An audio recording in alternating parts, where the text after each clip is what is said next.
Hi, I'm Josh. I'm Ken. This is Ken and Josh Go to the Movies, and today we're going to be reviewing Bug, starring Ashley Judd and Michael Shannon, and a little bit of Harry Connick Jr. Just a little bit. So, Bug is a movie about a woman who has divorced her husband, who went to jail for a while.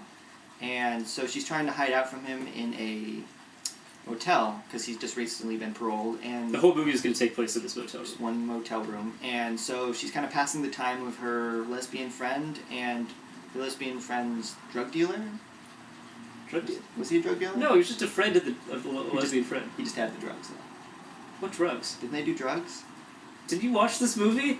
I'm sorry, we watched this movie at separate times, so I don't know if he actually understood this movie or not. No, just a friend. Michael Shannon. I could have sworn. Anyway, so basically it ends up being just Ashley Judd and Michael Shannon hanging out in a motel room, and occasionally Harry Connick Jr., the evil husband, comes by and terrorizes them, but the two of them basically start going insane. They think there's bugs crawling around the room. Michael Shannon thinks the government's after him because he's...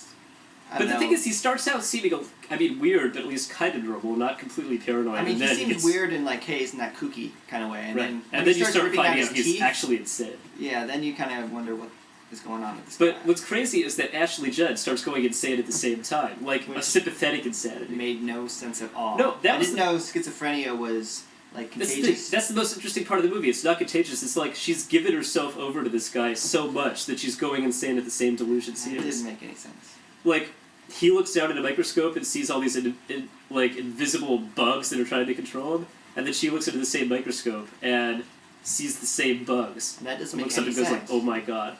That makes no sense. It makes no. If it was over a longer period of time, maybe she was slowly going insane, but it was like a couple days. That's the thing. That's what.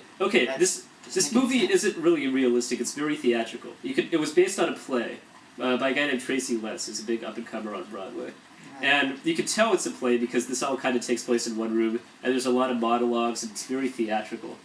It looks like it worked much better as a play than a movie, because as a movie it's kind of boring, kind of slow, kind of uninteresting. I really did not find that at all. I thought there was just constant rising tension, and it really worked well. It made me not like... I don't know how to explain it. I was watching it and I was kind of repulsed by the movie. And not in a good way, like Requiem for a Dream, you're repulsed in a good way, so to speak. Okay, by the way, William Friedkin, also famous for The Exorcist. And French Connection. He's a director who's okay with repulsing people. Yeah. Often in a good way. I thought it was in a good way.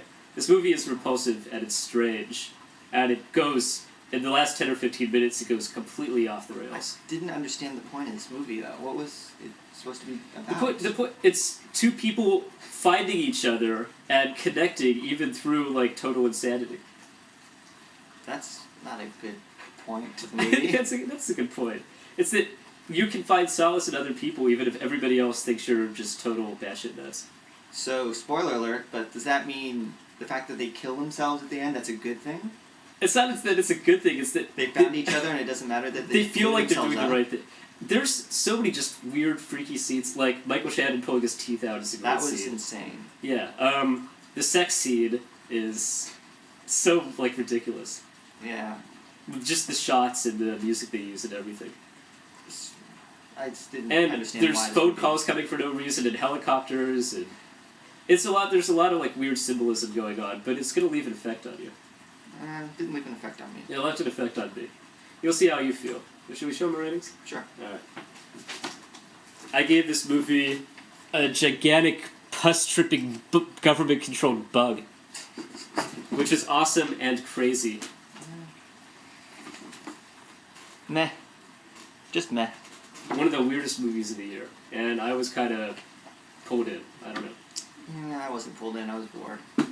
Well, you have no soul. Anyway, thanks for watching Ken and Josh Go to the Movies. And Josh. I'm Ken.